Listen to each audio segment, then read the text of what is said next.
Greetings, members one and all of the Salivate Nation, with some very interesting silver news to report, and how it could affect supply and demand and deficits that we are hearing about from various reports.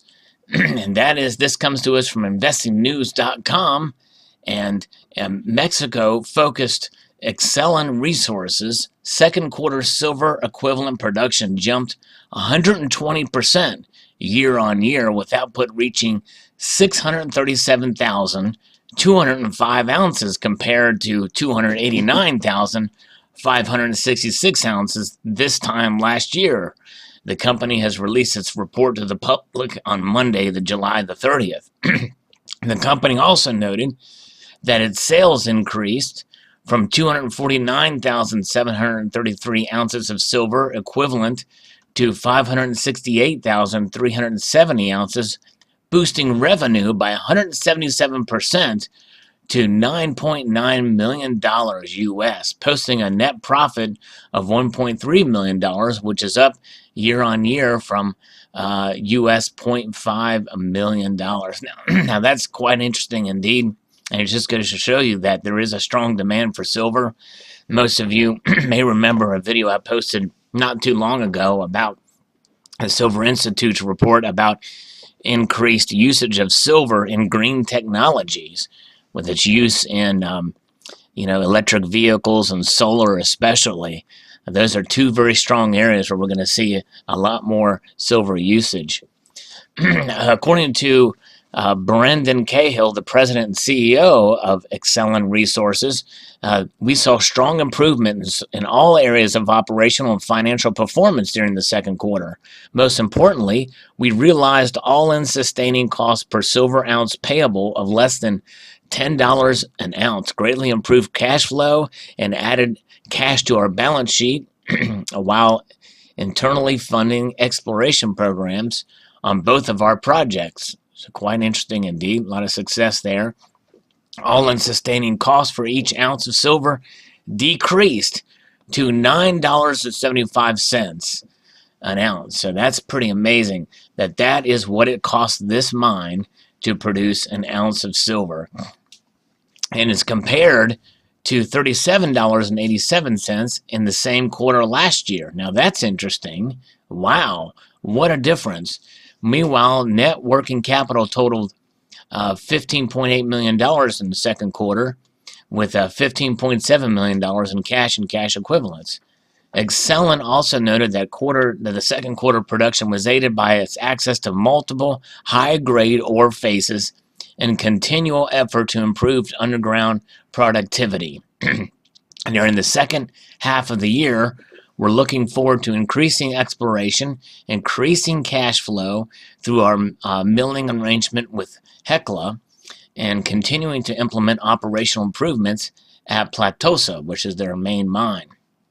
In June, the company commissioned 2 bolting units in order to facilitate ground support installation, as ground conditions have been and remain to be a primary area of focus to support production increases. Additionally, ongoing dewatering efforts will continue to be an integral part of the mining process at Platosa, and they are essential to ensure dry and efficient mining conditions. In late February, Excelon entered into a milling arrangement with Hecla in order to process ore from the San Sebastian mine.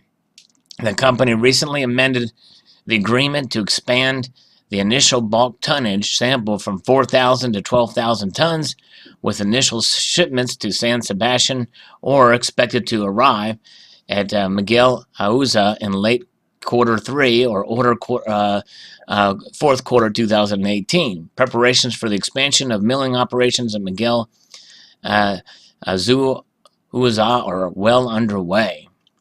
And then the talks about the market price there per share. It's a very interesting indeed, especially this all-in sustaining cost for each ounce of silver. It decreased to $9. I wonder if that's a typo.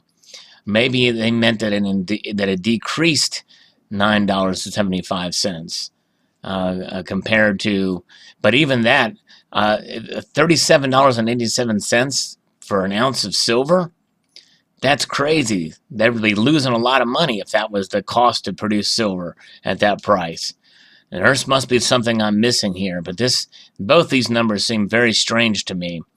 It seems to me that that's quite cheap at $9. I've always heard it was the cost between $11 and $14 an ounce, all in sustaining cost for each ounce of silver. But the $9.75 number is certainly much more believable than the $37.87. But maybe there's something I'm missing there for sure. All in sustaining cost, but but nonetheless, now that amount of silver, 568,000 ounces or whatever, in the grand scheme of things, probably is not a whole lot. But if other mines are experiencing these increased production of silver due to the demand we're seeing, then and finding and promise and looking optimistic about future mining prospects, then to me that says that we may see prices for silver possibly be suppressed for a little while longer just because of the supply. But we shall see how it all plays out. Post your thoughts below on this news. It's one mine and one resource, but who knows? It's obviously that it's other mines. We'll see how they are and what's going on. And again, in most cases, silver is a byproduct of gold and other metals. And I think this is more the exception in this case because it is in Mexico. Mexico is one of the top producers of silver out there. So quite interesting indeed. Post your thoughts below. I'd like to extend the multitude of gratitude y'all for watching and encourage you to please rate, comment, and subscribe.